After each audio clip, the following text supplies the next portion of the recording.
అదరగొట్టే కారం రంగు రుచి ఆచి కారం పొడి. తనను హలాల్ చేసి రోజుకింత ఎందుకు చంపటం, ఒకేసారి చంపనంటూ మంత్రి అడ్లూరి ముందు మాజీ మంత్రి జీవన్ రెడ్డి ఆవేదన వ్యక్తం చేశారు. బీర్పూర్ శ్రీ లక్ష్మీ నృసింహస్వామి ఆలయ కమిటీపై జీవన్ రెడ్డి అసంతృప్తిని వ్యక్తం చేశారు.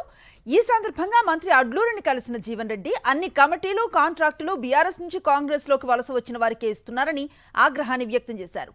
పార్టీలో తన స్థానం ఏంటని మంత్రి అడ్లూరి ముందు ఆవేదన వ్యక్తం చేశారు. ఆయన తాము వలసదారులం కాదంటూ కాంగ్రెస్ లో చేరి పదవులను అనుభవిస్తూ ఉన్న వారిపై ఆగ్రహాన్ని వ్యక్తం చేశారు జీవన్ రెడ్డి.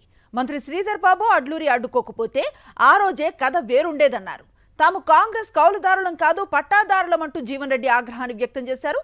జీవన్ రెడ్డి ఆవేదనను, జిల్లా పార్టీ వ్యవహారాలను పార్టీ అధిష్టానం దృష్టికి తీసుకువెళ్తానన్నారు మంత్రి అడ్లూరి. దయచేసి మమ్మల్ని అలా చేసేది ఎక్కడికి జట్కా కొట్టు గతం సిగ్గుపోతుంది లేదు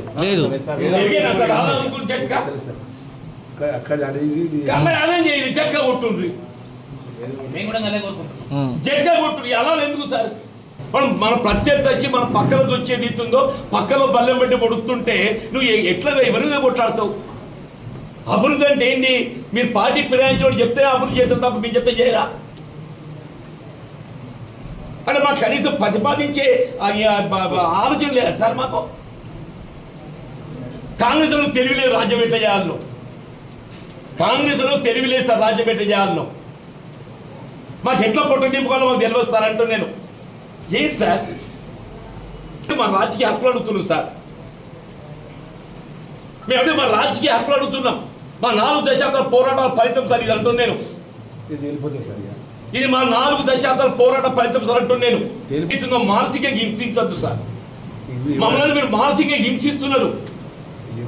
కాదని ఒకటికే కథం చేయండి సార్ అంటున్నాను. ఎవరైతే నిర్ణయించుకో ఆ పాపం వాళ్ళ దక్కుతుంది సార్. విషయం చెప్తుంది పార్టీ ఎందుకు తీసుకోవాల్సి వచ్చిందనే విషయంలో నువ్వే నన్ను చేసింది ఇట్లా. శ్రీధర్ బాబు గారు నన్ను సత్యం చెప్తున్నా.